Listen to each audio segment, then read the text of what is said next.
आज मी तुमच्यासाठी घेऊन आली आहे मसालेदार असा अंडा मसाला, जो की बोट चाकून खाल तुम्ही.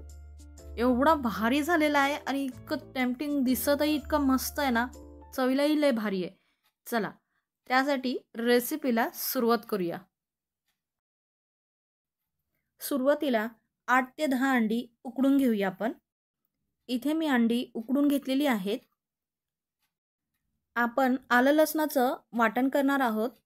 त्यासाठी मी एक लसणाचा पूर्ण गंडा, आलं आणि थोडी कोथिंबीर घेतली आहे. कोथिंबीर कापून मिक्सरच्या भांड्यात घालूया. लसूण, आलं. आता आपलं वाटण तयार आहे. काढून घेऊया आपण. मसाला घेणार आहोत. अर्धी वाटी खोबरं, 3 कांदे, 4 टमॅटो, मसाले, तीळ आणि खसखस. इथे मी डायरेक्ट खोबरं, कांदा, तीळ, मसाले एकदम भाजून घेतले आणि आता मी शेवटी टमॅटो भाजून घेते, ते सुद्धा दाखवते.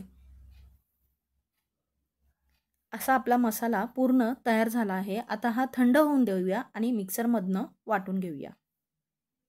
ही रेसिपी मी सकाळच्या डब्यासाठी बनवत होती, त्यामुळे घाईमध्ये मी पटापट तुम्हाला एवढंच रेकॉर्डिंग दाखवलं आणि मसाला भाजून घेतला.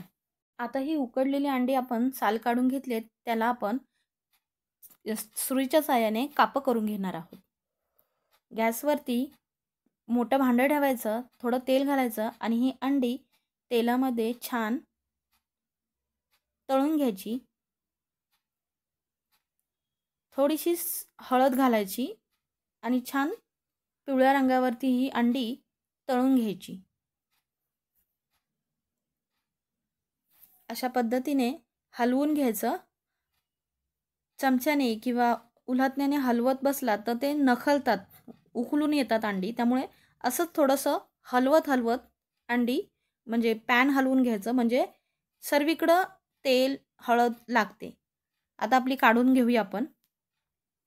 पुन्हा त्याच भांड्यामध्ये आपण 4 चमचे तेल घालणार आहोत. मोजून असे 4 चमचे तेल घालणार आहे, कारण की ही ग्रेव्ही मी मसालेदार बनवणार आहे आणि थोडीशी अंगभरच बनवणार आहे. मोठ्या आकाराचे 2 कांदे बारीक चिरून घेतलेले आहेत. आपलं तेलामध्ये ते घालून घेणार आहोत.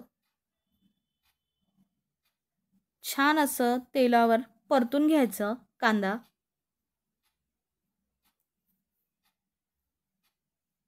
चवीनुसार मीठ घालायचं.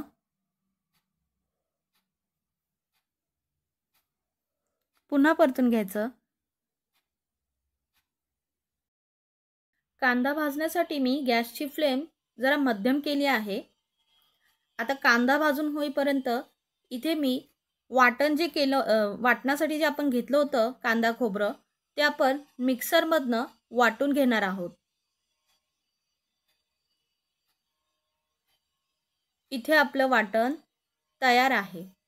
आता आपण या कांद्यामध्ये आलं, लसूण, कोथिंबीरीची पेस्ट 4 चमचे घालणार आहोत. 4 मोठे चमचे घालणार आहोत आणि ते सुद्धा छान तेलावर परतून घेणार आहोत. ही रेसिपी मी फ्रायडेला केली होती, पण ऑड डेजमध्ये दाखवते तुम्हाला. कांदा भाजेपर्यंत मी एका बाजूला 2 ग्लास पाणी एका पातेल्यामध्ये गरम करायला ठेवलं आहे. इथे आपलं वाटणही तयार आहे, बघू शकता तुम्ही. आता आपण लाल तिखट, घरगुती लाल तिखट घालणार आहोत, तेही मोठे 4 चमचे. काश्मीरी लाल मिरची 1 मोठा चमचा.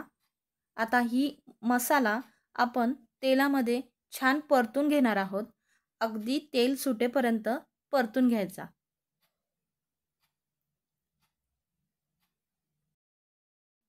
तेल सुटेपर्यंत मसाला परतला आहे. आता आपण वाटलेलं वाटण, एक जवळपास मोठी वाटी, 1.5 वाटी वाटण आपण याच्यामध्ये घालणार आहोत आणि हे वाटणसुद्धा आपण या मसाल्यामध्ये, तेलामध्ये छान असं परतून घेणार आहोत.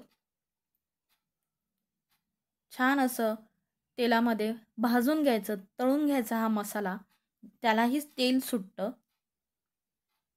इथे आपला मसाला भाजून झाला आहे. धने पावडर 1 चमचा घालते मी. अंडे घालून घेऊया. अंडी पण छान वर खाली आल्हाद परतून घ्यायची. आता आपण गरम पाणी घालूया. जवळपास 1 ते 1.5 ग्लास गरम पाणी मी घातलं आहे. तुम्हाला जेवढं पातळ, तुम्हाला घट्ट जेवढं हवंय तुम्ही तेवढी कन्सिस्टन्सी ठेवा आणि छान असं 5 मिनिटं बॉईल होऊ द्या. बाजूने बघू शकता तुम्ही तेल कसं सुटलेलं आहे. इथे गरम मसाला 1 चमचा घालून घ्यायचा. बघू शकता तुम्ही किती घट्ट किती पातळ आहे ते. एक छान अशी बारीक गॅसवरती उकळी येऊ देऊया. बघू शकता तुम्ही बाजूने कसं तेल सुटलेलं आहे. गॅस बंद केला ना की आपोआप तरी कट येईल त्याला तेलाचा. तर शेवटाला आपण कसुरी मेथी घालणार आहोत. ऑप्शनल आहे, तुम्ही कोथिंबीरीनेही गार्निश करू शकता. आणि अशा पद्धतीने आपला अंडा मसाला तयार झाला आहे. कमेंटमध्ये नक्की सांगा. लाईक, शेअर, सबस्क्राईब करा. सबस्क्राईब केले त्यांचे धन्यवाद आणि छान छान कमेंट लिहितात त्यासाठी सुद्धा धन्यवाद. आता लाईक, शेअर, सबस्क्राईब नक्की करा का.